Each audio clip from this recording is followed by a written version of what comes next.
আমরা আশা করছি যে ভুটানের প্রাইম মিনিস্টার, থাইল্যান্ডের প্রাইম মিনিস্টার, তাদের সাথে একটা মিটিং এর আমরা এটা অন্তত নিশ্চিত হয়ে গেছে যে এদের সাথে হবে। বিমস্টেক তো আপনি জানেন একটা বে অফ বেঙ্গলকে ঘিরে একটা যে রিজিওনাল একটা গ্রুপ, এবং এই গ্রুপের যথেষ্ট পটেনশিয়াল আছে, কিন্তু যেটা হলো যে মোর দেন 2 decades এর পরেও সেই পটেনশিয়ালটা আমরা আসলে অ্যাচিভ করতে পারিনি, বা এটা আমরা যেটা অন্যান্য আসিয়ানের ক্ষেত্রে যেটা দেখা গেছে। তো প্রফেসর ইউনূস এটা লিডারশিপটা অ্যাজিউম করার পরেই উনি আরো এটার উপরে আরো জোরদার দিবেন।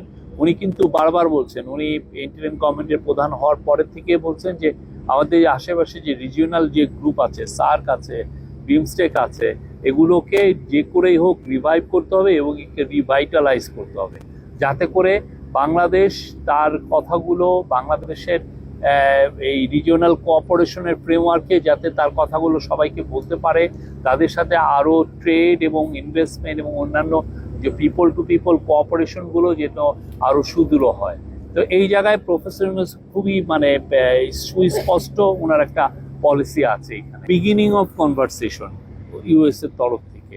তো আর আমরা এটা যাচাই বাছাই করছি এবং সে অনুযায়ী এমন আমরা মুভগুলো নিচ্ছি যেটার কারণে আমাদের সাথে ইউএস এর আমরা মনে করি যে সামনে সুসম্পর্ক আরো দৃঢ় হবে, এবং এমন একটা আমরা এই বিষয়টা নিয়ে আমাদের কথাবার্তা, বা আমরা তাদের সাথে এমন একটা সলিউশনে যাব যেটা দুই পক্ষের জন্যই উইন উইন হয়, ইউএস এর জন্য উইন উইন হয়, আমাদের জন্য উইন উইন হয়। We are studying it since it is negotiable.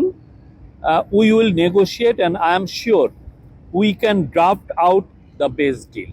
তো এটা আরো সামনে একটা ফ্রেমওয়ার্ক দাঁড়াবে, তারপরে আমরা এটাদের সাথে কথা বলবো। বাট আমরা we are in touch with the US authorities. আমরা আশাবাদী এমন যাই হবে সেটা আমাদের দুই পক্ষের জন্যই এটা মঙ্গলজনক হবে।